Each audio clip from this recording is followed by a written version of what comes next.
Alrighty. Yo, what up, everybody? It is your boy Fitzmug TV here, aka G-Lord33. I want to welcome you guys all back here to the Legit Shoot podcast here with your WrestleMania 36 full show review and results. Alright, for night one. Remember, WrestleMania, as they are promoting it, too big for one night. Alright, so 2 nights of WrestleMania, the most unique WrestleMania ever for so many reasons. No crowd, taking place in the empty WWE Performance Center. We also had 2 nights. We've never had a 2-night WrestleMania before, and this is night 1. Alright, I'm definitely going to say without a doubt, just getting out, I am more excited for night 2 than I was for night 1. Because if you look at night 2's card basically has almost all the matches I care about outside of Styles and Taker, which was easily the best thing on this show tonight. Easily by far. If there's one thing I could say, alright, about this show tonight, Styles and Taker shattered expectations. You know, Undertaker, he's 55 years old. That last 20-25 minutes, I felt like I was watching a movie. Alright, and there's one thing I can say about WWE. WWE is at their best. They are at their best when they are telling stories, when they are making these video packages and these cinematic movies. Alright? When it comes to their creativity, it can be very disappointing. Very disappointing. But that match tonight, that whole story, it felt like a movie. It left me on the edge of my seat a couple of times. And they did fantastic. For a 55-year-old Undertaker, a 55-year-old Mark Calloway, that was great. AJ Styles did exactly what I thought he was going to do. That was great. All right. The music, the setting, everything about the Boneyard match lived up to expectations. Would it be this good if it was in front of a WrestleMania crowd? Probably not. But overall, this was fantastic. All right. And we'll talk about that a little bit more in depth. You know, there's other things we definitely have to go over on tonight's show. But this was crazy. This was crazy, and, you know, I have a lot of thoughts going through my head right now. Hope you guys are ready, man, because we are going to go dive deep. You know, it's been a crazy week. We had the Raw review on Monday. We had the WrestleMania prediction show earlier this week. I didn't do a SmackDown review just because it was the day before Mania, so I really just didn't feel like doing one. I felt like, you know, there was really no point of doing one. We also had My Hero Academia season 4 finale and all these other things going around. And now WrestleMania, the big thing of this weekend. I want to thank, before we get into anything, I want to thank everyone that came through to the preview and prediction show. All right, I want to thank everyone that came through to the live stream as well tonight. We went live for about 2 hours. We started live streaming around 8 o'clock tonight, so the final 2 hours. I'll also say one positive is I really do like how they split it up into 2 nights. I've been saying this for years, that WrestleMania, there's so many matches on the card that having an 8-hour show, a 7-8-hour show is just ridiculous. That's just too much. It's too much for the people sitting in the audience. It's too much for the people watching at home. So definitely, I got to give credit where credit is due. WWE did a fantastic job putting this into 2 nights. All right? It made everything so much better to watch.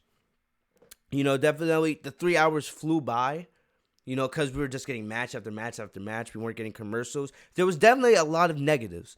All right? I have a lot of negatives to say, but I want to start by getting, you know, out some of the positives. Definitely, I'm very excited for tomorrow night's show. I will also say this is a testament to how good Undertaker and AJ Styles was. AJ Styles and Undertaker was filmed and produced so beautifully. They should have done that for all of the matches we saw tonight. All of the matches. If they had shot them in that kind of film style, with that kind of production, this would have been a much more enjoyable show. Because at times, you could just feel the vibe of, oh, there's no crowd here. And it just felt like overwhelming. There was times where I was legit depressed watching this. Because, you know, like as great as the tag team ladder match was for the SmackDown tag team titles, that was a fantastic match. Those three men went out there and busted their ass.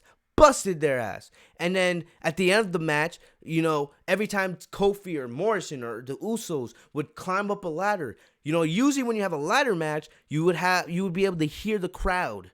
And they're on the edge of their seats. They're like, oh, are they going to be able to get the title? Are they going to be able to win the match? You can see the crowd standing up and making noise in the background. They didn't do that tonight because there's no crowd. And definitely there was parts during the show where you could definitely feel the no crowd and the sense that having no audience there really does hurt the show. So definitely,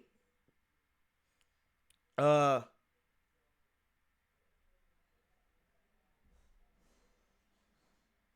on, my boy Anthony texted me.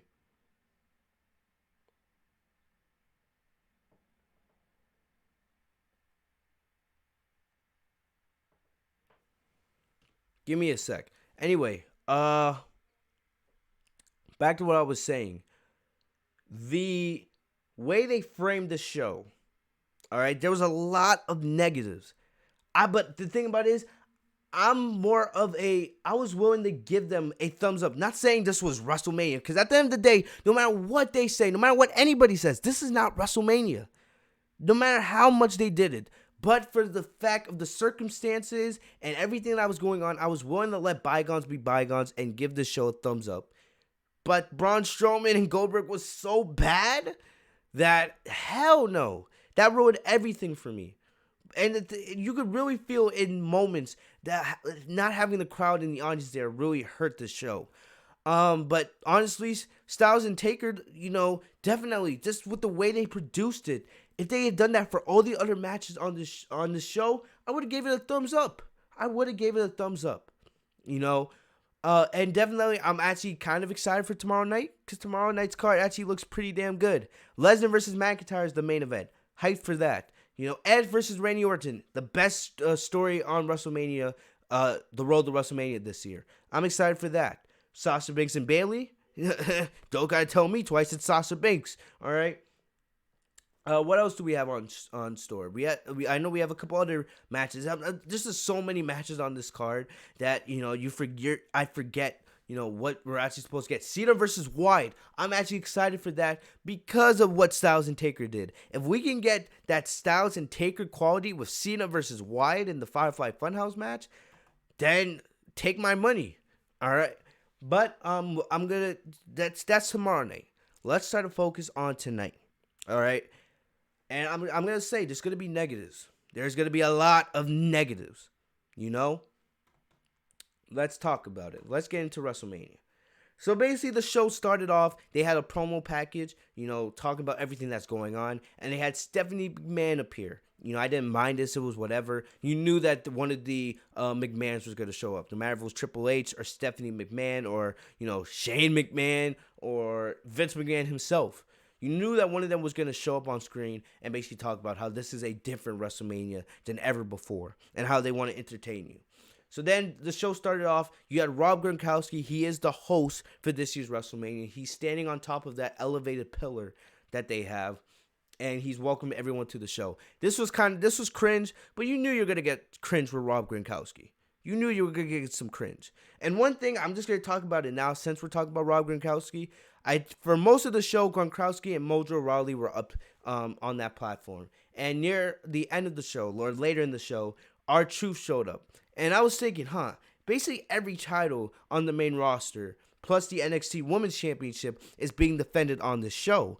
So basically, So I'm kind of surprised we're getting nothing with the 24/7 championship. And then right at that moment, R-Truth shows up out of nowhere talking about how being 24/7, 11, European, all that other nonsense that he always says, how it's a stress and how it's a burden and how, he just wanted to chill with Gronkowski and Mojo. So out of nowhere, I was like, okay, Truth is about to lose his 24/7 title. Mojo Rawley and Rob Gronkowski, they start fighting, trying to pin R-Truth. Gronkowski goes for the pin, and at 2.5, Rawley throws Gronkowski off of Truth and gets the pin himself, making him a 3-time 24/7 champion. So I don't know if this is going to set up a match down the line for Gronkowski, but Gronkowski was definitely not pleased. He was definitely not pleased losing the 24/7 title. I didn't care about this because who cares about the 24/7 championship? I just have to mention it just because. Also, I just want to talk about this. I'm getting the stupid crap out of the way. King Corbin versus Elias. I didn't watch this match at all. I'm telling you right now, I didn't watch this match at all. All I know is Elias won via roll-up. That's about it. That's the only thing I know that happened in this match. Elias won via roll-up. I didn't care about the match before. I don't care about the match now. I thought there would be, something where Gronkowski gets involved or something like that. I don't care. You guys don't care. Let's move on. I'm moving on. The match that actually opened the show before Elias versus King Corbin, we had the Kabuki Warriors versus Alexa Bliss and Nikki Cross for the Women's Tag Team Championships. I didn't really care for this match. I do love Asuka. You guys know I really do love Asuka. She's one of my favorites in the women's division. And I'm kind of glad for Kairi Sane. Kairi Sane actually posted on her social media. She said one of her best friends, which I assumed one of her closest friends, passed away. She said on her Twitter, one of the dreams, even though there was no audience, one of the dreams I've had my entire career with one of my best friends was to defend a championship at Mania. And definitely I got to do that tonight. And I hope you were smiling watching from above. So I'm happy for Kairi Sane, even though she, this was her first WrestleMania. There was no audience, but I'm happy that she felt this satisfaction in getting to defend the tag team titles. But let's be honest here. The women's tag team titles are meaningless. They are meaningless. They don't mean jack nothing. All right? The titles became meaningless the second that they took the titles off of Sasha Banks and Bayley at WrestleMania last year. The Iconics took those titles and they did absolutely nothing with them. The titles have been dead. The titles have been dead for a whole year. It's ironic. The titles died at WrestleMania last year and they're still dead a year later. I had the Kabuki Warriors winning this match just because, but I also said in the prediction show that I would not be surprised if they gave Bliss and Cross the victory. Bliss and Cross came out. Nikki Cross looks like a fool because this is not the Nikki Cross that we came to know and love from NXT. All right? She dresses like Alexa Bliss's sister. They dress the same. Nikki Cross doesn't mean nothing. Nothing now today in WWE. They have stripped any sense of identity she once had away from her. Absolute garbage. The match itself, well, we had JBL on commentary because you guys know Corey Graves, was not able to be there for WrestleMania since him and Carmella are in quarantine. I don't think they have the virus, but I think one of them was ill. So just because for precaution measures, Corey Graves was not there. So they had JBL. We have not heard JBL on commentary for, I think it's been 2 or 3 years now. Last time he was on commentary, I think that was back on SmackDown with Tom Phillips and Byron Saxton, if I'm right, a couple years back. But I didn't mind it. I know JBL was supposed to be inducted into the Hall of Fame, and I know that they're moving the Hall of Fame induction ceremony to what's his name? SummerSlam. They're moving that to SummerSlam. So, who knows? Maybe I'll go to the Hall of Fame ceremony. Who knows? But getting back to the match itself, this match went on way too long, in my opinion. The match was not bad. All right, the match was not bad. And the thing about it is, one thing that you're gonna see in the review tonight and tomorrow, I'm gonna also be talking about how this match would have played out in front of the fans, because this is a once in a lifetime situation. Excuse me. This is a once in a lifetime situation we have going on with the coronavirus. Once in a lifetime. We've never seen something like this before. So now seeing what's going on with this virus and this outbreak, and having no crowd there, it makes you think. Watching all these matches tonight, and you guys saw this when I was doing the live reaction stream, I'm thinking in my head, all right, how would this match play off if there was an actual crowd? If there was people actually in the audience, all right? So I'm thinking, and I'm like, this would have not been terrible. It's just that I just don't give a damn about the Women's Tag Team Championships. One, we've seen this match multiple times in the past. Remember, Bliss and Cross were feuding with the Kubaki Warriors last summer over the tag team titles. So we've seen this match before. And the thing about it is, Asuka and Kairi Sane, they carried this match. They did about 70% of the work here. This was a solid tag team match. It wasn't terrible. I just didn't really care. If the audience was there, this would have been a much better match. The match wasn't terrible. But Kairi and Asuka, definitely they had the advantage the entire time. There was a great spot where it looked like Nikki Cross was about to get the win. Kairi Sane comes out of nowhere, hits the insane elbow. But, you know, and you could tell this was edited. Most of these matches weren't uncut. Remember, this was pre-taped, so they had time to, go in and make changes if necessary. But, there was a bunch of stuff going on at the end. So basically, Nikki Cross and Bliss hit their finisher. Cross hits the swinging neck breaker. Bliss hits the twisted bliss from the top rope on Sane to score the pin and win the women's tag team titles. Like I said, I was not going to be surprised if Kairi and Asuka lost. I definitely see probably this feud continuing, because why wouldn't they? There's no other teams in the division. If you guys remember, we were originally supposed to get Natalya and Beth Phoenix. This was supposed to be a triple threat match. There's no division. Remember, Sasha Banks and Bayley, they're gonna be feuding over the SmackDown Women's title. I'm still waiting. I can't wait to see how that plays out tomorrow night. We also have Mandy Rose and Sonya Deville. They were a tag team, but it looks like WWE's gonna be breaking them up. It looks like Mandy's gonna be turning babyface with Otis, and Sonya's gonna be a heel. Unless, they change it up. But that's what it's looking like right now. The Iconics are not even on television since WWE said they're being repackaged. But I don't know. I don't really care. There's legit no division. Unless we're seeing Beth Phoenix and Natalya show up after this, I could definitely see maybe potentially Liv Morgan.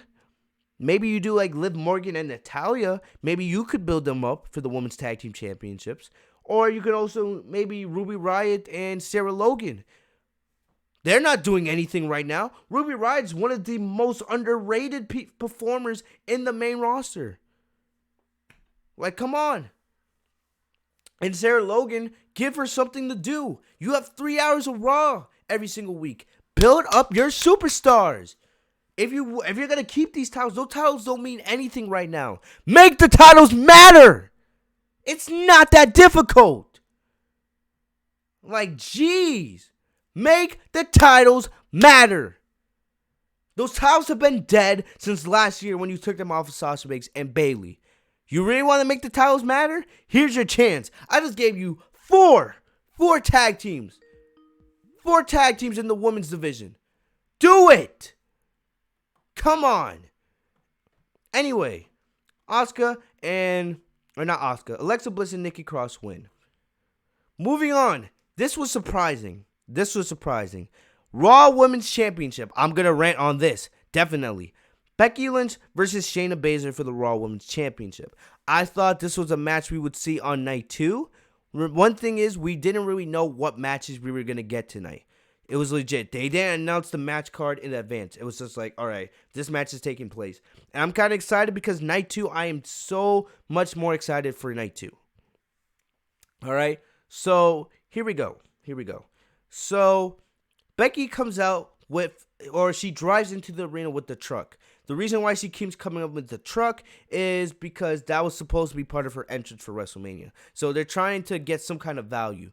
I don't know. I won't be surprised if at SummerSlam, if we get, Becky Lynch coming to the arena in a truck. They can easily have her come through the side of the Titantron, the side of the stage. So I feel like at SummerSlam, we'll see Becky Lynch come out in the truck.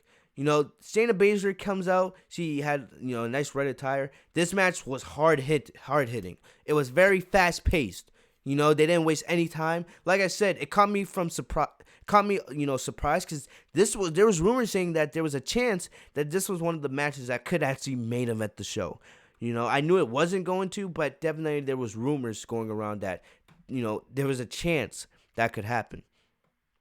But getting into the match itself, the match was hard hitting. Definitely there was a lot of submission moves. What's her name? Shayna Baszler kept going for the coquina clutch. There was also a part of the match where we saw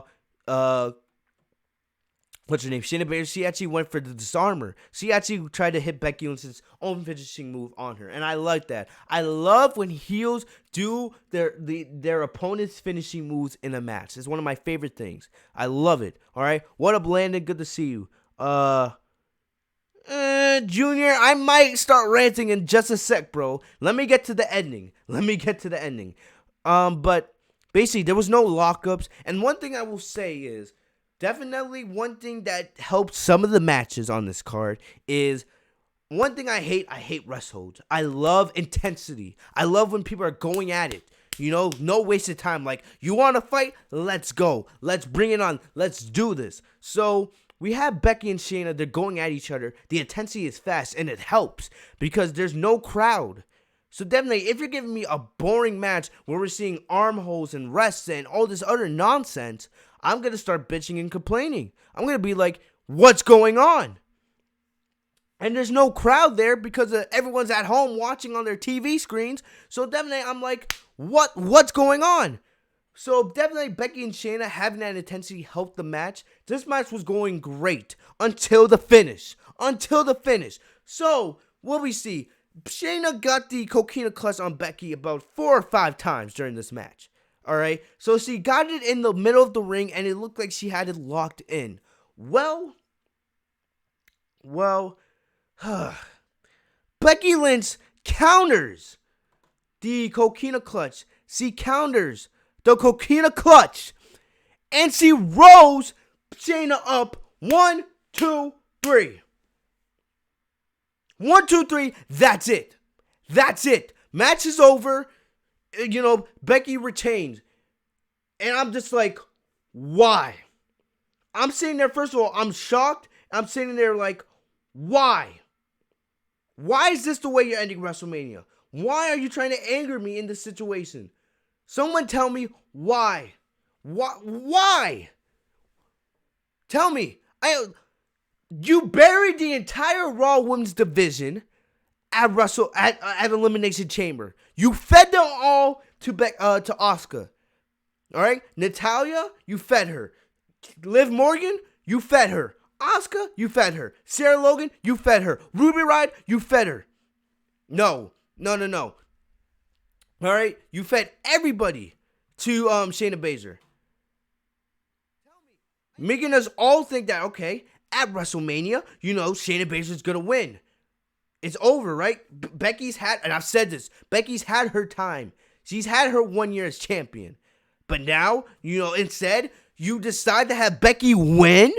Why? You brought Shayna Baszler up from NXT, right? After her dominant run, she had 2 fantastic long title reigns. As NXT Women's Champion. You brought her up. First of all, they should have never been an Elimination Chamber match. Never. She should have won the Royal Rumble. You guys remember my epic rant from the Royal Rumble when Charlotte won? You guys remember my epic rant from the Elimination Chamber when they buried the entire Raw Women's division? But here we go. You think they're going to fix it all, right? Shayna's going to win in dominant fashion at WrestleMania. No. They decide to bury Shayna Baszler. She's just like everybody else. Shayna should have won. Who else is there to face Becky Lynch on the Raw Women's division? There's nobody. She's beaten them all. She's beaten Ronda Rousey. She's beaten Sasha Banks, which should have never happened. Don't get me started on that. All right? She should have never beat Sasha. She beat Asuka. She beat Charlotte. She beat Kairi Sane. She beat Lacey Evans. She beats Natalya. And now she's defeated Shayna Baszler. Who else is there for Becky to face? What? You're going to bring Bianca Belair up in the Superstar Shakeup and bury her? Please, try it. Try it. What? Are you going to have Charlotte defeat Rhea Ripley tomorrow night on night 2 of WrestleMania and have Rhea Ripley come up? Please. Becky doesn't need the title anymore. She's had her reign. She's had her moment the last year and a half. This is why people complain about the 4 horsewomen always being put on top. Becky was not going to be hurt by the loss. She's not. Honestly, I kind of want to see Becky Lynch back in the chaser mode. I've gotten sick and tired of seeing Becky Lynch as champion. But no, what do you decide to do? You decide to give Becky Lynch the victory. Why? Why? Are we going to hear from Dave Meltzer or IWGP or one of these other dirt sheets that they plan to continue Becky Lynch and Shayna Baszler whenever they start filming WWE programming again? Is that what's going to happen? Are we going to get Becky and Shayna at the Money in the Bank pay-per-view? Are we going to get Becky and Shayna at SummerSlam? What? Are we going to get Ronda Rousey? Is Ronda Rousey, because we've heard the reports, Ronda Rousey's coming back eventually. I know, I would be damned. Ronda Rousey's definitely going to be at WrestleMania next year. I think there's a good chance, a really good chance, that she will be back for SummerSlam this year. Everybody's going to be watching WWE once we get back to having live audiences to see what they do. And if everything goes back to normal by, like, say, June or July, we have the Money in the Bank pay-per-view, right? I would guess, right? The next pay-per-view would be Money in the Bank, and then we go straight into SummerSlam build. Like, I don't understand what's WWE's logic. Oh, we're going to give Shayna Baszler the title at the Money in the Bank? It's too late. The damage is done. First of all, you gave us a terrible finish. I would have been fine with a fuck finish. I would have been fine with a disqualification or something like that. Becky beat Shayna clean. 1, 2, 3. Roll up. It's over. It's over. And then I see on WWE's Twitter page and Shayna Baszler's Twitter page that this isn't over between Becky and Shayna. I know it's not over, but definitely my desire to see this feud continue went straight out the window. Shayna Baszler, out of everything, you tried to make her look so dominant. You messed this up on so many levels. We heard that they had been building Shayna and Becky since Survivor Series. And you messed up. Shayna should have won the Royal Rumble because Charlotte never needed the victory. We should have never had that disgraceful Raw Women's Elimination Chamber match. And Shayna should have won tonight in dominant fashion. But no, you gave the title win to Becky. Why? Why? This was one of the 2 worst booking decisions. The match was great. The intensity was there, but the finish was terrible. It was idiotic. It was disgusting. It was bad. It was bad. Oh my gosh. Like, what were they thinking? Someone tell me, what were they thinking? I don't know. Right now, we don't know when. I know that they had the Raw After Mania taped. I think they also have the SmackDown After Mania taped as well. But after that, we don't know when's the next WWE Raw and SmackDown going to be. Cause I know that Florida, they ordered like a stay-at-home lockdown. Florida's basically on lockdown right now. So, I don't know. There's rumors saying that WWE might not be able to get back to normal tapings, like just taping the Performance Center again until May 1st. But we don't know. All right, we'll probably discuss that a little bit later this week when we get some more information. But this was awful. This was a terrible decision. All right, terrible decision. I would not be complaining at all if you gave Shayna the victory. But really, Becky did not need the victory at all. And I would have been even more mad if this took place in front of a live audience. I have no idea what they have planned next. We'll find out probably more on Monday's Raw, but terrible decision. Absolutely horrendous decision there by WWE. No idea what they were thinking. Moving on. We got the IC title match. Daniel Bryan versus Sami Zayn. On the pre-show, they had Drew Gulak versus Cesaro. I didn't watch because I don't give a damn about the pre-show. But I know Cesaro won that match. But This had the potential to be a 5-star match. This had the potential to be a 5-star match. But thing is, Sami Zayn was more focused on, running away and playing his heel character. I will say this. Sami Zayn is fantastic at playing his heel character. He's fantastic. But damn, can he be annoying. All right? Damn. So let's get into it. So, excuse me. So, Daniel Bryan and Drew Gulak, they come out and they're doing yes chants with Rob Gronkowski and Mojo Rawley. All right, I'm just like, this is low-key cringe. But Sami Zayn then comes out. And they spend the first 5 minutes of this match, Sami Zayn just refusing to get in the ring. He's trying to play mind games with Daniel Bryan. He's trying to play mind games. And at the first 2 minutes, I was like, okay, this is Sami Zayn's character. The guy's great at what he does. But I want to see wrestling. We all know that Sami Zayn and Daniel Bryan have the potential to give us a 5-star match on any given night. No matter if it's a house show, a WrestleMania, a performance center with no audience, anywhere they could give us a 5-star match. All right? But I was like, what are they doing here? I was actually starting to get pissed. I was actually getting pissed. 3 or 4 minutes into this match. I was getting pissed because Sami Zayn just kept running. And then, Shinsuke and Cesaro started getting interfered. They were blocking Daniel Bryan, keeping him from getting to Sami Zayn. But then Drew Gulak got involved. He took off his jacket, took them out. And then Bryan was like, okay, Sami, just take the count out victory. All right, just take the count out. Because, it doesn't matter. The only way the title could change hands there is if Zayn gets pinned or submitted. So then he's walking up the ramp, but then Bryan uses this. He uses his superior ring IQ to, lure Sami Zayn to finally turning his back, and then he goes on the attack. And definitely one thing I would say in all the matches, you could hear when you could hear the chest shots. You could definitely hear when the competitors were hitting one another. But this wasn't terrible. I wish it would have got a little bit more time because, like I said, Sami Zayn and Daniel Bryan could give us a 5-star match anywhere, given the time. But this was not terrible. This wasn't bad at all. I just felt like there's another layer that they could have gone to. But it made sense because this is the character that Sami Zayn is playing on WWE TV. Another thing is I knew that Sami Zayn was going to retain because Daniel Bryan is leaving WWE.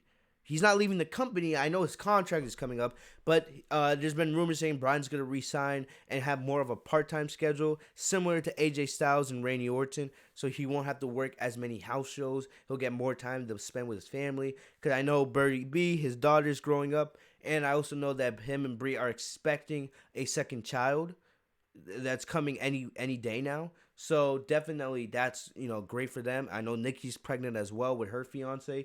Another thing is I know that WWE gives their superstars 6-week paternity leave. So whenever a WWE superstar is having a child, they're allowed 6 weeks leave. So it's basically 6 weeks to go take care of their child, which is pretty damn good. I'll give WWE credit for that.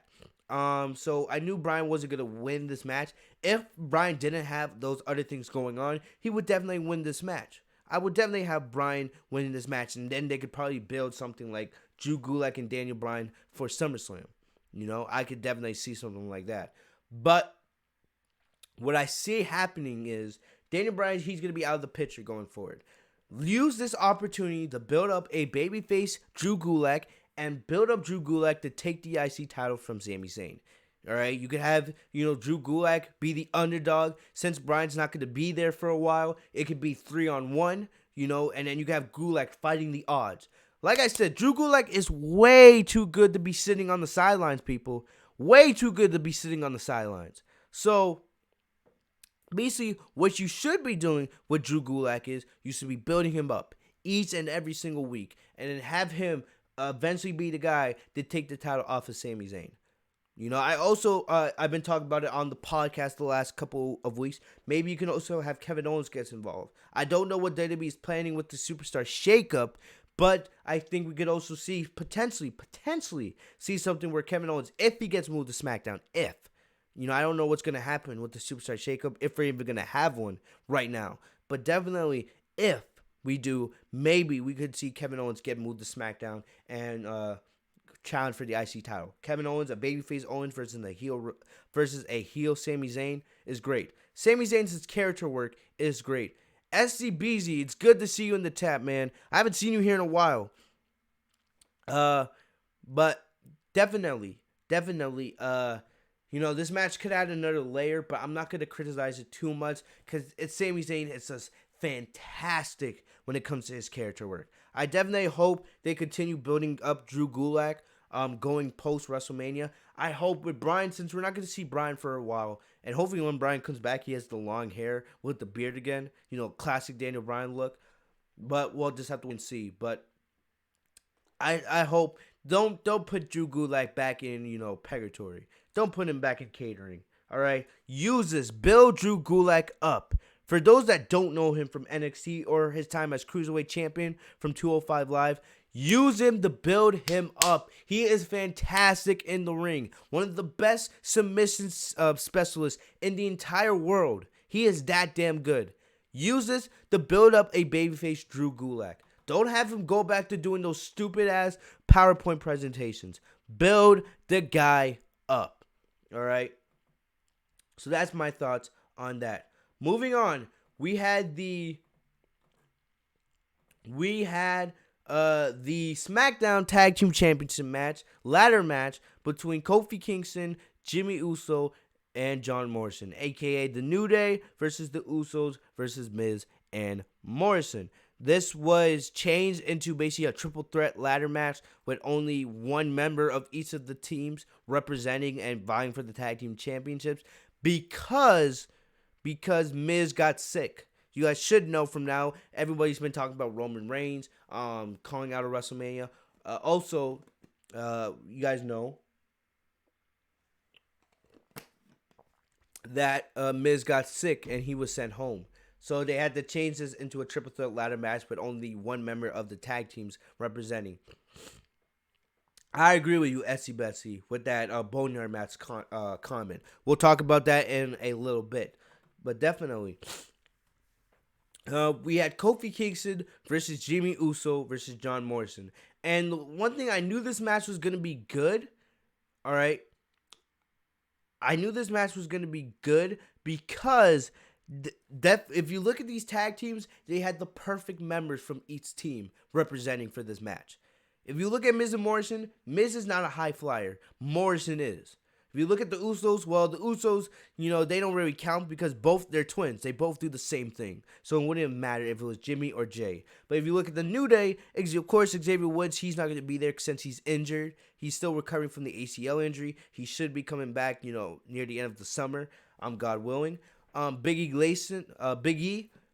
we know he's definitely athletic, but he's not a high flyer. Kofi's the high flyer of the group. You guys have seen Kofi Kingston's career over the last 12 years. The guy has had some of the best high flying spots in WWE history. One of my favorite spots, Kofi Kingston versus Sheamus for the U.S. Championship in a tables match. I remember Kofi Kingston came flying. Legit, it looked like he came down from Mars and hit an epic boom drop through a table.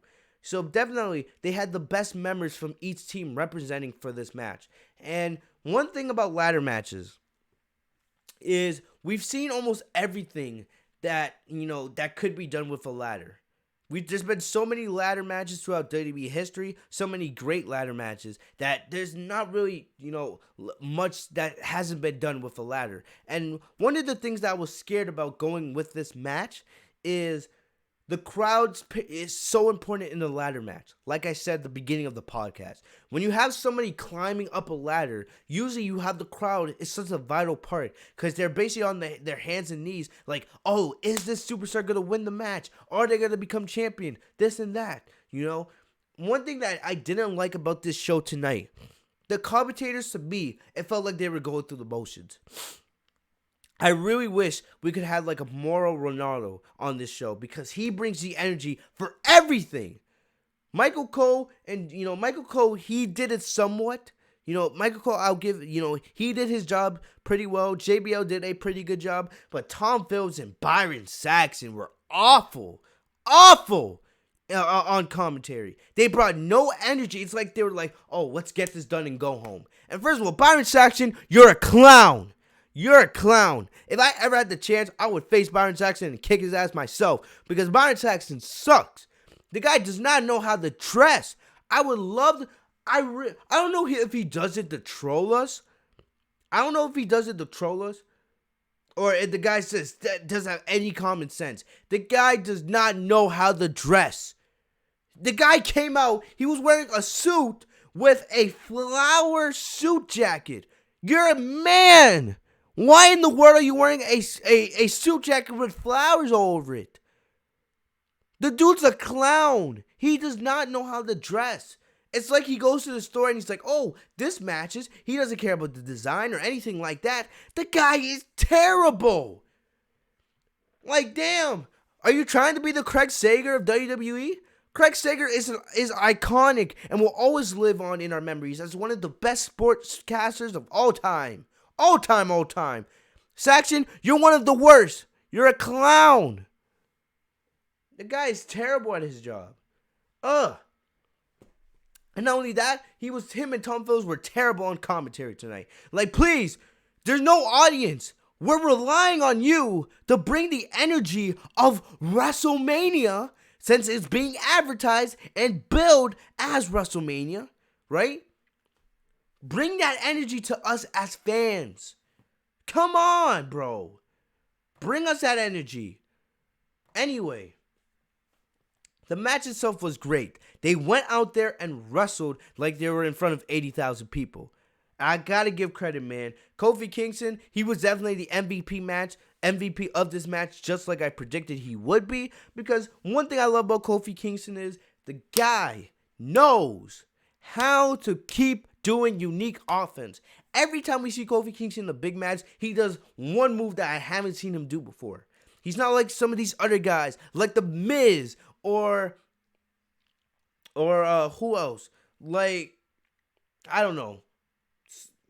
He's not coming to my head, but like for The Miz is a perfect example. Every time I see a Miz match, he does the same thing. He does nothing different. He does nothing unique.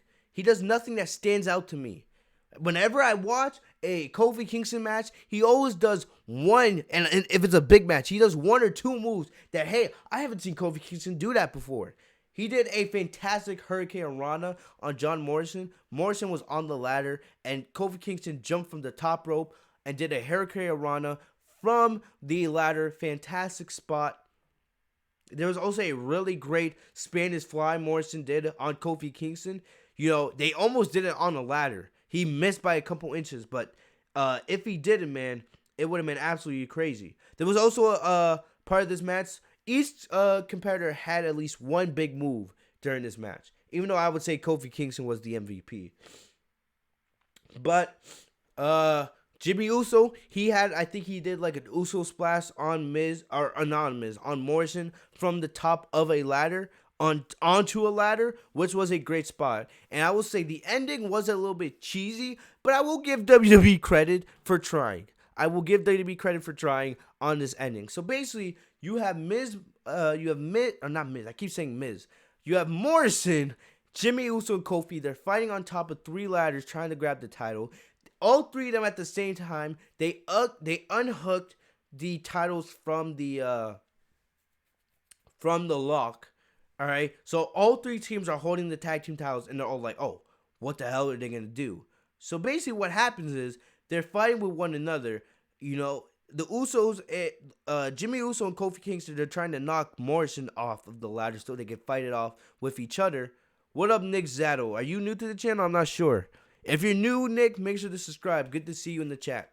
But anyway, back to the match itself. We see Miz and I keep saying Miz. We see Morrison. As he's falling, he unhooks the titles, so the titles fall along with him. So then you see Kofi Kingston and Jimmy Uso with this shocked look on their face, and you're like, what the hell just happened? And the bell rings, and that's it. John Morrison wins the match for Miz and Morrison. I agree with you, Etsy Betsy, or Etsy Beezy, not Etsy Betsy, Etsy Beezy. He says I sort of hate the new lock hanger thing they use. Me too. I would rather just have the title, just hanging on the thing itself. But I did in this situation. I didn't mind. It was like whatever. But Morrison wins. I'm not surprised here because I predicted them to win. If this was in front of a crowd, they probably would have had the Usos win. Just because the New Day, they just lost the tag team titles. I don't see them winning them right now. And it's been a while since we've seen the Usos as champions. So, but the match was fantastic. It would have been one of the matches of the night if it happened in front of a crowd. But this was fantastic. Where do they go from here? Well, remember a couple weeks ago on SmackDown, we had Heavy Machinery. They had a really great match with Miz and Morrison in the empty Performance Center. Definitely, I think what they should do, and I expect Otis to defeat Dolph Ziggler, and we'll see Otis and Mandy get together finally. But that's for tomorrow night. Well, that's another match I'm excited for tomorrow night. So that's 5 matches I'm actually excited for tomorrow night's show. But definitely, if Otis, I think Otis is going to win. I think Heavy Machinery, they're going to be built up to be the ones to take those titles from Miz and Morrison. Maybe at Money in the Bank or SummerSlam, but I definitely think it's time for Heavy Machinery to become tag team champions. They have been putting on some epic performances the last couple of months. So definitely, I think it's time for Heavy Machinery to get their due. All right. But that's my thoughts on that. But overall, fantastic ladder match. Definitely a highlight of the show. But next up, we had Kevin Owens and Seth Rollins. All right. And going into this, if you guys have been watching the podcast, the Raw reviews, the predictions, it's not that I didn't care about this match. I just didn't care about this match. We've seen Kevin Owens and Seth Rollins so many times now that I was just like, ugh. And I was also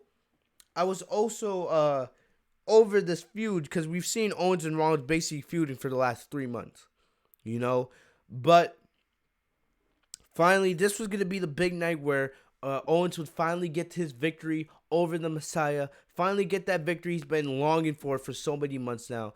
And, looking back, I think that this feud just went on way too long. The feud wasn't bad. It's just that it went on so long. They've been feuding since back in 2019, at the end of last year. And now it looks like it's concluding with their match tonight.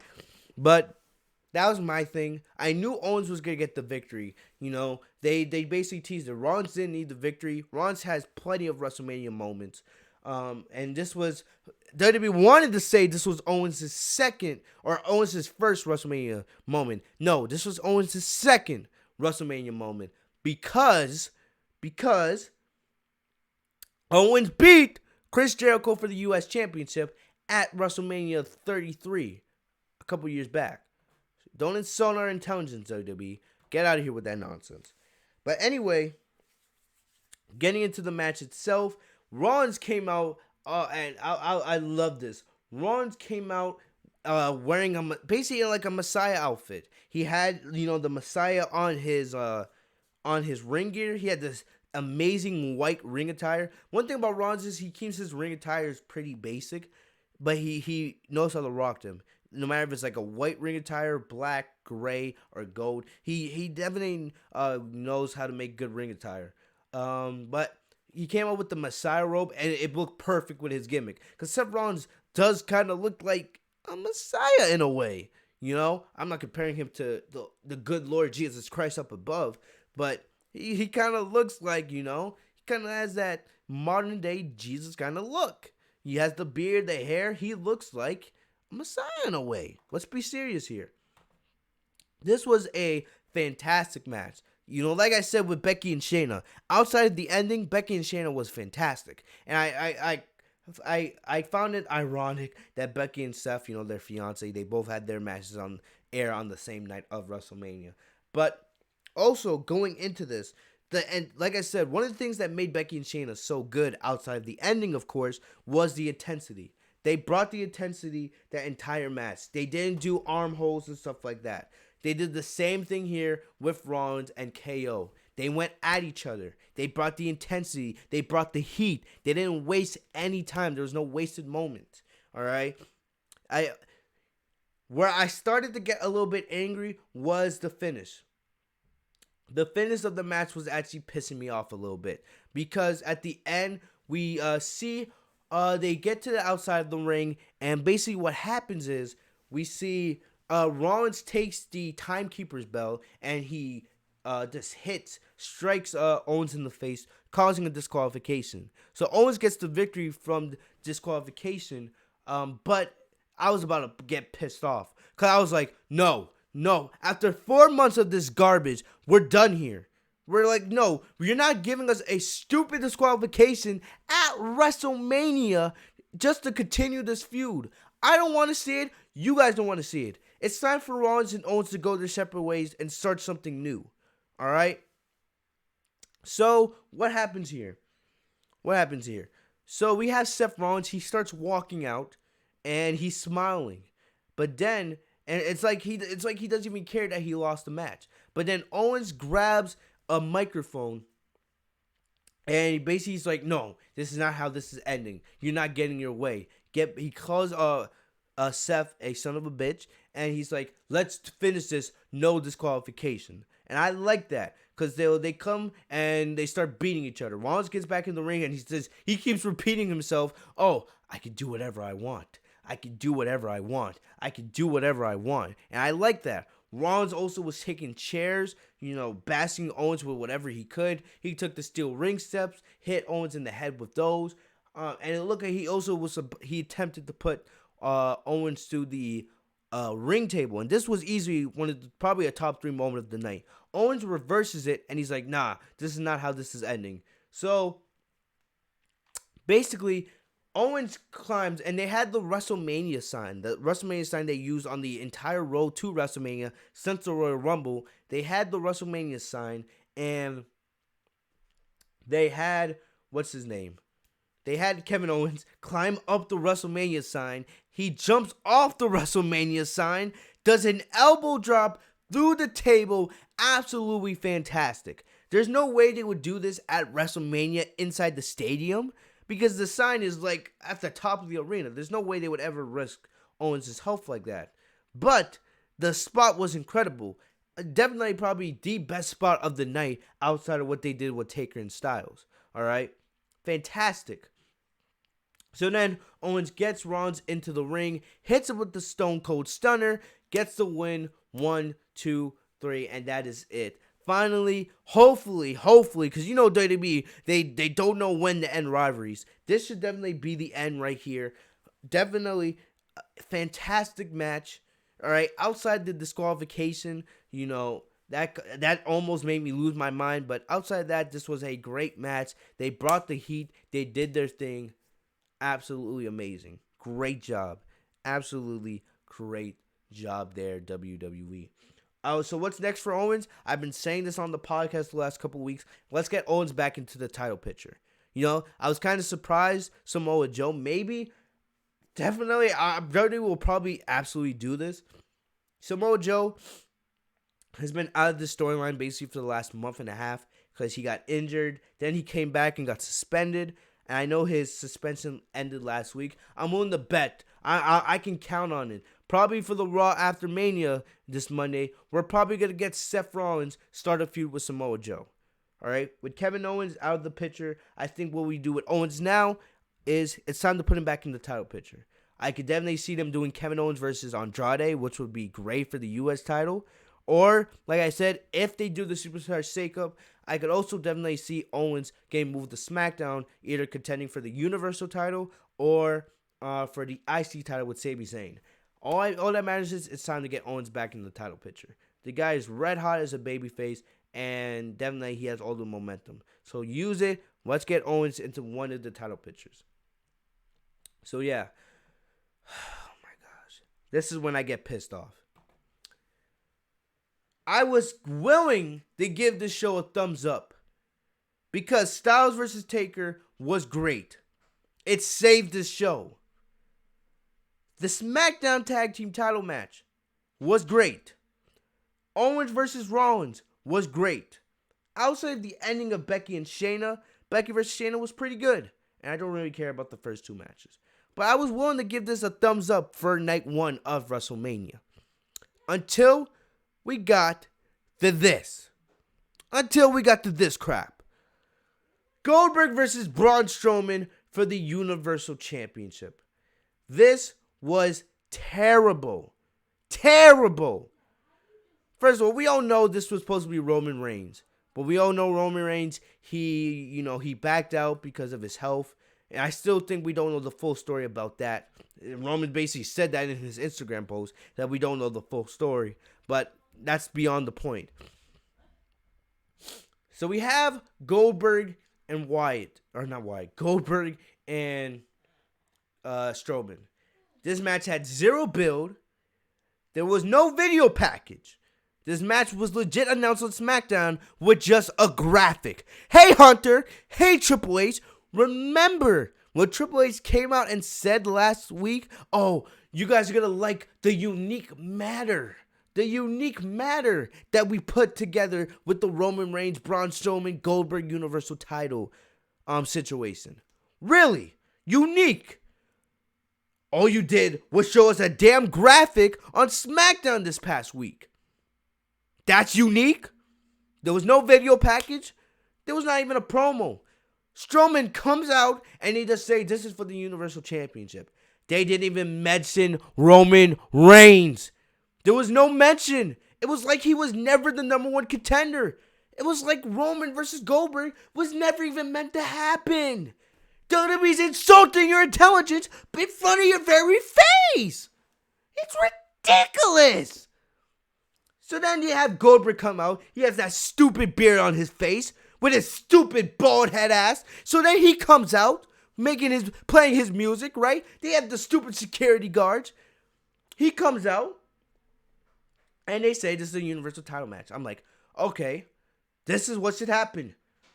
Strowman, who was just last week burying the indie scene. Remember that, people? He was burying the indie scene on his social media. So, what I want to see Goldberg squash Braun Strowman. If there was ever a case where I wanted to see Braun Strowman get squashed, if there was ever a case where I wanted to see Goldberg squash somebody, they did it so bad when they had Goldberg squash Bray Wyatt. When they had Goldberg squash Kevin Owens. When they had Goldberg squash Brock Lesnar at Survivor Series a couple years back. This was terrible. Horrendous. I wanted to see Goldberg squash Strowman. Just because Strowman didn't deserve this title opportunity. He didn't deserve this at all. He was legit a placeholder for Roman Reigns. Here's the thing that blows my mind. Strowman wasn't even supposed to have a match on this damn show. He wasn't. He was not supposed to even be on the WrestleMania card. If you think about it, Strowman lost the IC title to Sami Zayn. He didn't even go back after the IC championship. He wasn't even supposed to be on the WrestleMania card. The only reason why he got this opportunity was because of Roman Reigns backing out. Here's the thing. Here's another thing. Roman Reigns versus what's his name? Roman Reigns versus Goldberg should have never even been for the Universal Championship. Should have never been for the Universal Championship, people. Like, are you kidding me right now? It should have been Cena versus The Fiend the entire time. The entire time. That should have been the Universal title match. Reigns versus Goldberg, Spear versus Spear, whatever. This match was awful. Alright? I should never see Goldberg in the ring again after tonight. I am sick of it. How many times does he come back? The guy's a selfish prick, if you ask me. He's a selfish prick. Let's be honest with ourselves for a second. How many times has Goldberg come back? Has he had one decent match? The decent match he did have was against Brock Lesnar at WrestleMania 33. And that was 5 minutes. And when he came back against Brock Lesnar at Survivor Series, when he faced Kevin Owens at Fastlane, when he faced Taker at Super Showdown, when he faced Bray Wyatt at Super Showdown this year, all those matches were garbage. Garbage. When he faced Dolph Ziggler at SummerSlam, garbage. And you really expect me to sit here and care about Goldberg? Really? Really? I don't care about Goldberg anymore. I don't want to see him in a ring again. It's the same garbage every single time. He's a selfish prick coming back for money. He does nothing for the product. He took the title off of Bray Wyatt, which he didn't deserve. It should have always been Cena versus The Fiend. Roman Reigns pulling out of WrestleMania is a testament to that. The guy can't wrestle. He doesn't take bumps. He sucks. He sucked back in WCW.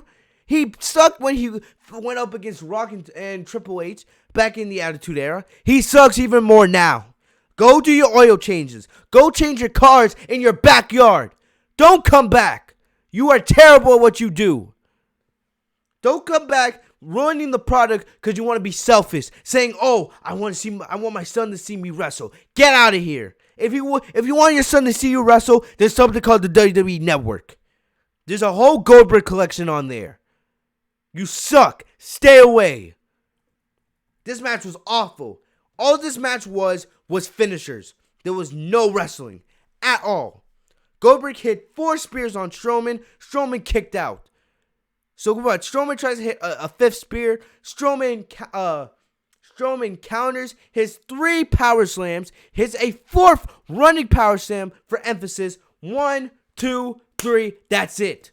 Strowman's the new Universal Champion. Absolutely horrendous. Disgusting. The worst part of the show. Horrible. Absolutely horrible. They really did mess up with this situation.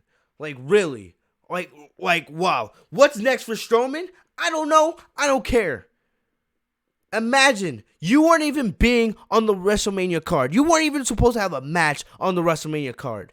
If WrestleMania took place in Raymond James Stadium, they probably would have had Braun Strowman win the meaningless Andre the Giant Memorial Battle Royal. That's probably what they would have done with Strowman at WrestleMania. Instead, not only do you get a WrestleMania card, you get arguably the most important title in the business outside of the WWE Championship. Absolutely horrendous. It was way worse than we expected. The one time, every time we don't want Goldberg to win, he squashes somebody. The one time I actually want to see Goldberg win and squash somebody, they do the complete opposite. This was easily probably the worst world title match of all time. This was that bad. That bad. Like, for real. The ending of the Becky versus Shayna match and this were easily the worst parts of this show tonight. Outside of that, this was actually a decent card. A decent show for night 1 of WrestleMania. As it was not on the stage of WrestleMania. It was nowhere near what WrestleMania needed to be. But it was decent. Outside of these garbage booking decisions. What do you do with Strowman now? There's barely any heels. There's barely anybody in SmackDown's division. SmackDown's roster is horrendous. Raw has all of the big names. Whenever we have the Superstar Shakeup, they have to refuel SmackDown's roster. I'm not talking about the women's roster. I'm not talking about the tag team roster. Their main event roster is horrendous. Who do they have? The Fiend, Roman, Strowman. Who else? Daniel Bryan, who's part-time basically, or is going to be part-time soon. Outside of that, they have nobody on their roster. Nobody. It's pathetic.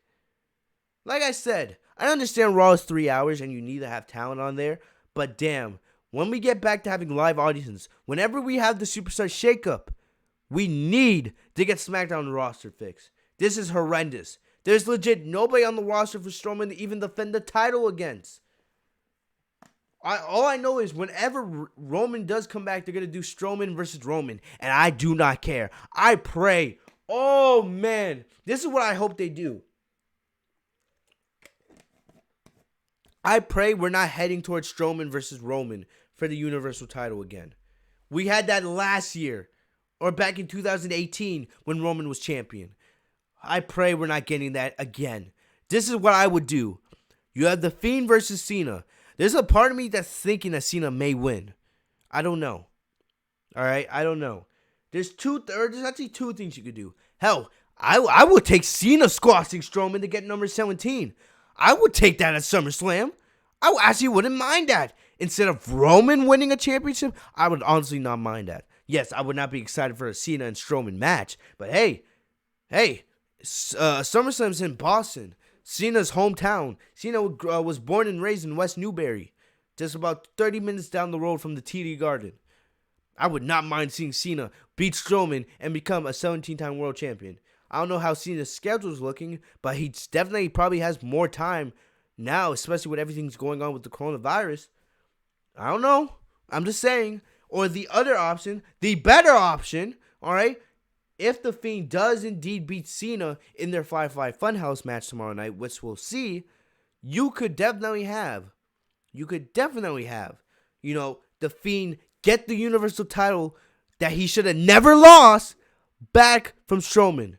And then if you guys want, you can do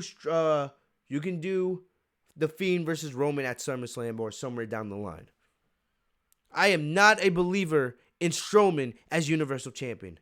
Like I always say, if you wanted to make Strowman champion, you should have done that 3 years ago when people didn't know how bad he was in the ring. The guy is ass in the ring. And we all know that now. He should have even never been in the spot to begin with. Hell, let me look at Braun Strowman. Let me see Braun Strowman. I swear, I'm one of the best Strowman posts on his Instagram account. Oh, new Universal Champion. Let me see this. Just to piss me off a little bit more. All right? Piss me off. Let me see. I'm checking Strowman's Instagram right now, and then we'll get on with the rest of the review.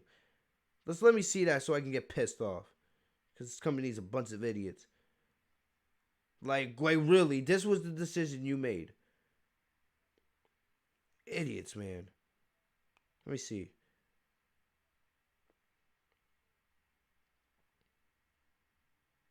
I don't even know if Strowman. I don't care. I'll figure it out later. I don't care. Maybe. I don't care. Anyway, this was terrible. You take out this booking decision and you take out Becky versus Shayna, you would have got a thumbs up from me. It's that simple. Last up, the Boneyard match, Undertaker versus AJ Styles. This was fantastic. We have been hearing for weeks about how WWE had a cinematic plan for both Cena and Wyatt and Undertaker versus AJ Styles. This match got me so much more excited for Cena versus The Fiend tomorrow night on night 2. Honestly, like I said at the beginning of the podcast, every single match should have been filmed with this level of quality, with this level of production. I wish they did the rest of WrestleMania in this kind of style. This was fantastic. Alright, this was fantastic. Like, I could definitely see them doing Johnny Gargano versus Tommaso Ciampa. I know they're having their big match. I think it's this week on NXT. Alright? They better do their match in a style similar to this. This was fantastic. So they showed the video package, which got you hyped. You know, the only thing that got me a little bit disappointed is we didn't see Michelle McCool. Because Michelle McCool, she had been mentioned so much in this storyline that I thought, you know, there was a chance we would see her get involved and get some payback on Styles, but we didn't see that. But we had the video package, so we cut to a graveyard, and basically we hear the Undertaker's music. And basically this is the Undertaker's music from 1996, back in the Attitude Era when he was with Paul Bearer. You know, but definitely so a nice little Easter egg to the Attitude Era. So then we see a horse or a hare show up. So this was an older car, and then we see two cloaked individuals pull out, and they pull out a casket. And AJ Styles is inside the casket. That got me excited. At first I thought it was going to be The Undertaker. But no, it's AJ Styles. He's wearing a t-shirt, a ripped t-shirt, a muscle t-shirt. He has his armbands, he has his gloves, and he's in jeans and boots. So he's ready. All right? I love this. First of all, him not being in his normal ring attire, great thing there by WWE. So then he starts laughing. He's calling for the dead man to appear and fight him like a man. So then we get the music in the background. This was legit a movie. This was legit watching a 30-minute movie. And I'll say this. One thing that WWE does fantastic is, even though they're not creative, when it comes to making video packages, when it comes to making these cinematic experiences, they are great at doing it. Look at the Tommaso Ciampa, Johnny Gargano brawl. I also said this on the live stream. Remember a couple years back when we had the New Day? I think this was like 2016. We had the New Day. They were feuding with the Wyatt family. They had a match in like some empty field. I'll probably go back and watch that a little bit later on tonight. Fantastic.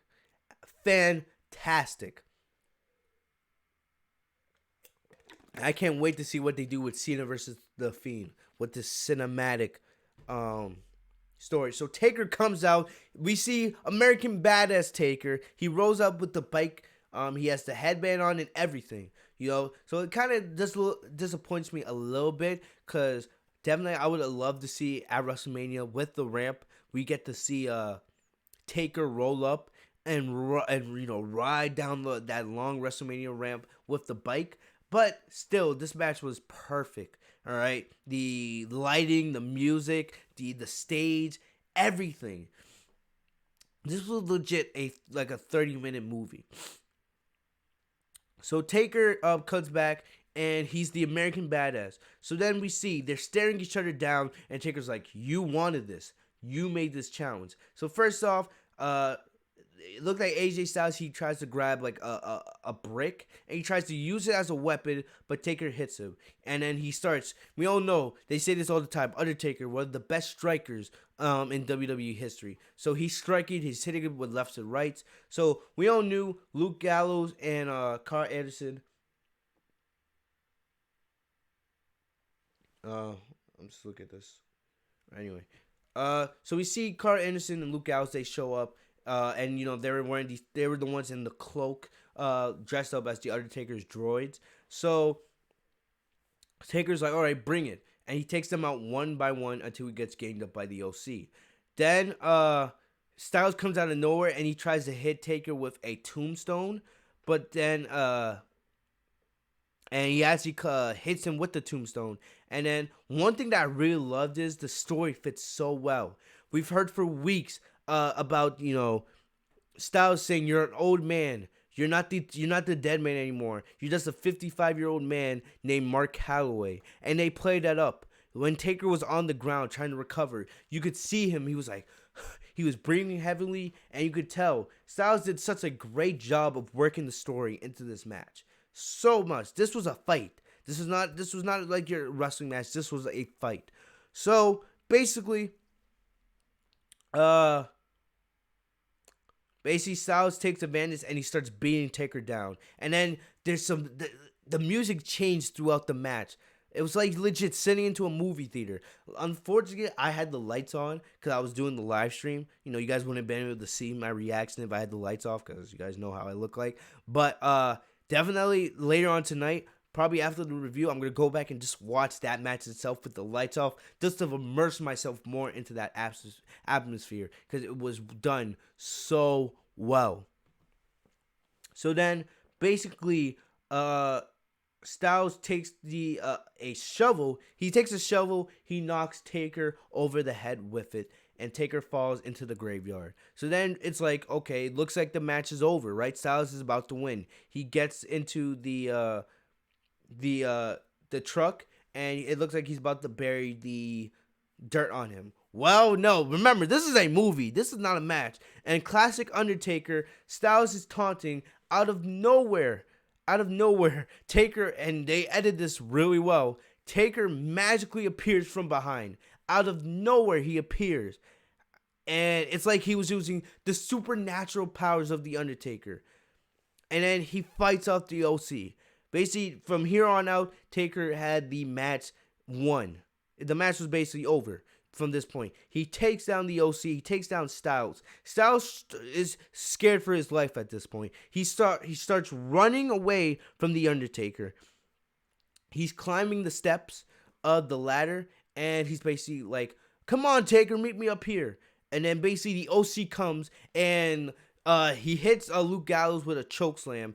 He hits Cara Anderson with a devastating tombstone. Like, that felt real. Because you could legit hear, like, the top of the house that they were fighting on making noises and cracking and all this other stuff. Like, it legit. This was a movie. What up, the Golden Grape? Good to see you. Thanks for coming through to the stream. But, like, yeah, like, everything's going wild. But, like, I'm just like, wow.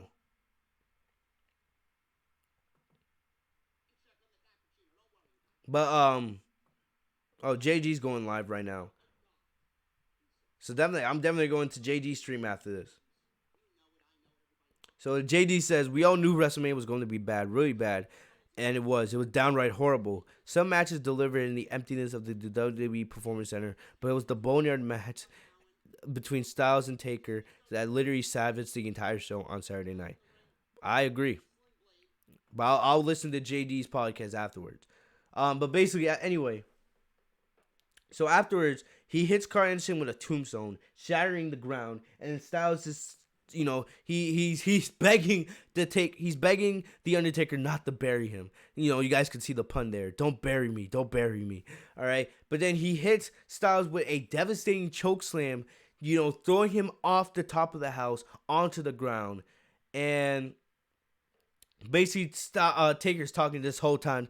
Taker's talking crap. And remember, The Undertaker doesn't talk a lot. He's like, yeah, you wanted to bury me, man, huh? You talked all that crap. You ain't saying anything now. You asked for this. I love it. Mark Calloway does doing great things with this character. So basically, Taker, he drags Styles over to the graveyard, and when it looks like he was about to tombstone him into the graveyard, he chooses not to. He tells Styles that he respected him for fighting his butt off and commended him on giving him such a tough fight. And it looked like he was about to, leave Styles alone, but we all knew where he was going. He starts walking away, but then at the last moment, he turns around, focus, and then hits Styles with a leg kick, knocking him to the graveyard, basically ending the match. Then he throws some some dirt on him, and that's the match. Taker wins. He protects his legacy. He vanquishes Styles and defeats him. This was fantastic. I'm glad we didn't have Michael Cole and JBL, because the music and the audio and the dialogue told the story itself. We didn't need Michael Cole. We didn't need Tom Phillips. We didn't need Byron Saxon's goofy ass or JBL or anybody like that to tell the story. The music, the lighting, the equipment, the environment, the dialogue, everything told the story here. The only thing that I'm a little disappointed about is we didn't get Michelle McCool. But it didn't hurt the match. It doesn't take away from how great this actually was. This was fantastic. All right? Fantastic. This was the one thing that saved this show. Asuka and Kairi Sane against Bliss and Cross wasn't bad. I just didn't care. Elias versus Baron Corbin was terrible. Becky versus Shayna was a good match. The ending was terrible. The tag team title match was great. The match between Owens and Seth Rollins was great. Sami Zayn versus Daniel Bryan was pretty good. It could have been a little bit better, but it was good. Goldberg versus Strowman was absolutely horrendous, but this match legit saved the show. And it got me, like I said, it has me super excited for what they do with Cena versus The Fiend tomorrow night in that Firefly Funhouse match. I still think there's a chance that Cena's may win, but we'll just have to wait and see till tomorrow night. At the end, you have there was like explosions going up. Taker puts his fist up in the air. You see the Undertaker symbol show up in lasers on top of the house. Really good That was really great visuals. Taker's music's playing. I wish we got the rolling, rolling, rolling, rolling, rolling, rolling, rolling, rolling. I wish we got that music. But Taker gets on his bike and he rolls out, and that's how WrestleMania ends. All right. Well, I know, a part-timer ending WrestleMania. Yes, people are gonna get mad about it, but overall, this was legit what saved the show tonight. This saved WrestleMania tonight. It was absolutely fantastic. Fantastic. WrestleMania as a whole, it wasn't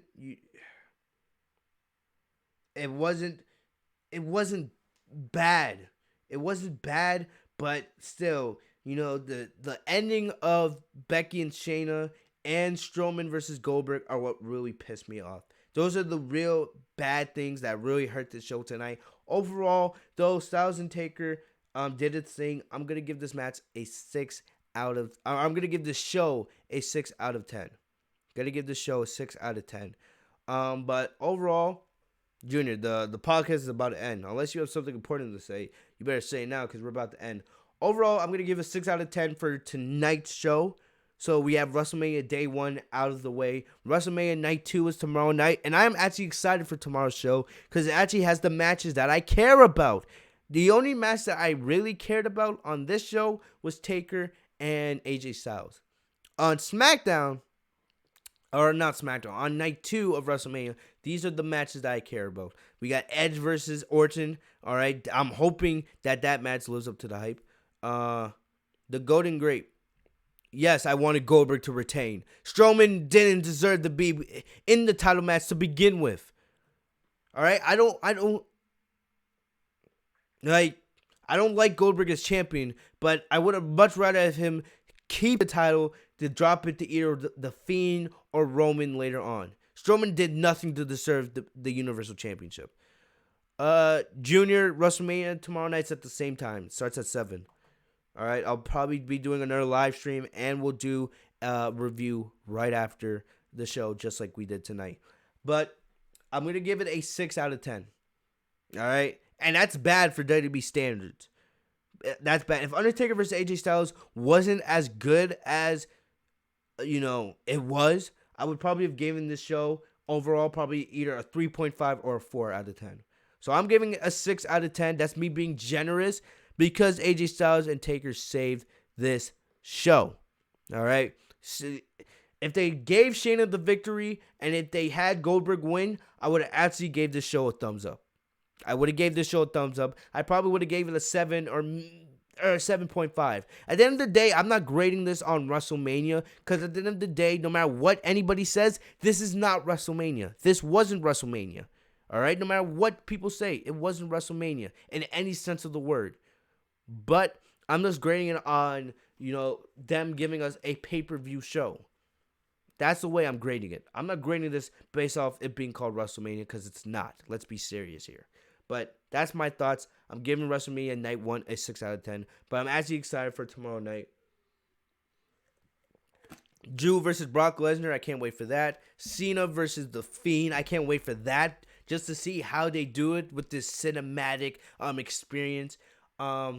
Edge versus Orton, I'm hyped for that as well. Sasha Banks and Bayley tells itself. Otis versus Dolph Ziggler, I'm wicked excited for that. I don't really care about the Raw Tag Team title match or Aleister Black versus Bobby Lashley, but if the rest of the show delivers the way I think it could, hopefully, then I'll definitely give Night 2 a thumbs up. We also have Rhea Ripley versus Charlotte Flair to look forward to as well. So I'm definitely more excited for Night 2 of WrestleMania because it has all the matches that I'm actually, I care about. So definitely tomorrow night, that's going to be something for us to watch. So overall, I hope you guys enjoyed this review. It's been a long weekend. All right. Probably what I'm also going to do is maybe sometime this week, I might give you guys a bonus podcast where we just talk about WrestleMania altogether, both Night 1 and Night 2, where I discuss what I liked, what I didn't like. Right now we're just focusing on, since it's 2 shows, coming together as one. Because remember, they're billing WrestleMania as too big for one night. But overall, Night 1 was a little bit disappointing. I'm giving it a 6 out of 10. I'm being generous because Taker versus Styles was so epic. I'm definitely going to go back and rewatch that. So, thank you guys. Junior, if Sasha was not on the WrestleMania card, please don't get me started. Don't get me started. But definitely we'll see what happens tomorrow night. I want to thank you guys for all the love and support this weekend, man. For you guys that came over to the stream tonight, thank you guys for the support. Thank you guys for coming through. If you guys missed the stream tonight, don't worry. We have another stream, another live reaction stream tomorrow night when we live react to WrestleMania 36 Night 2. And remember, we will have a review right here on Fitzmonk TV right after the show goes off the air. Stay safe, guys. Remember, quarantine yourself if you guys feel those symptoms.